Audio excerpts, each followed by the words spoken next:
সালাম আলাইকুম। অতি দুঃখের সাথে বলতে চাই, বড়ছনা থেকে কোচো পর্যন্ত যে রাস্তাটা আছে খুব ভয়াবহ অবস্থা। এটা আগে অনেক ভালো ছিল। এই কোরবানির ঈদের আগে এই রাস্তাটা ভাঙা হয়েছে, একদম ভালো রাস্তা ছিল। এই রাস্তাটা ঠিক এইভাবে ভাঙা হয়েছে। দেখেন এই বড়ছনা যে গ্রামীণ টাওয়ারের সাথে এই রাস্তাটুকু খুব ভয়াবহ অবস্থা।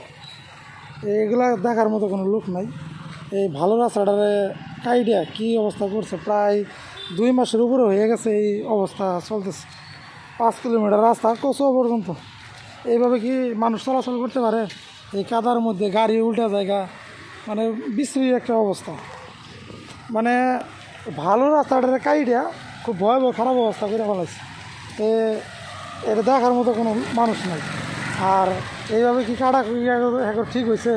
আর যদি এই কাজটা তো পরে ঠিকঠাক করবো, তাও করে না। দেখেন অবস্থা খুব ভয়াবহ অবস্থা।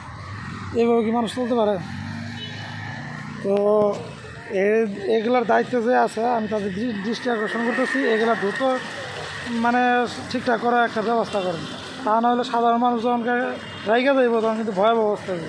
আর এই জায়গায় কন্ট্রাক্টর আইসা শুধু পরিদর্শন করে যায়, দেখে দেখে জায়গা। ঠিক আছে, তাকেও বলতেছি, আপনি এই ভালো রাস্তাটা যে কাইটা কেটে রেখে গেলেন গা, ভোগান্তির মধ্যে মানুষের যদি ফালাই গেলেন, ঠিক আছে, মানুষ যদি একবার যদি খেপে তাহলে কিন্তু আপনার অবস্থা কিন্তু খারাপ হয়ে যাবে। টাকা পয়সা যা খাওয়ার তো খাইলেন, খাইয়ে আমাদের ভোগান্তির মধ্যে রেখে গেছেন। আমরা তো চলতে পারতেছি না, মানুষ চলতে পারতেছে না। যাদের প্রেগনেন্সি অবস্থা, যাদের বাচ্চা কাচ্চা এই বই সখীপুর যাইতে হয়, এই রাস্তাটা কীভাবে যাইবে? অবস্থা ভয়াবহ খারাপ।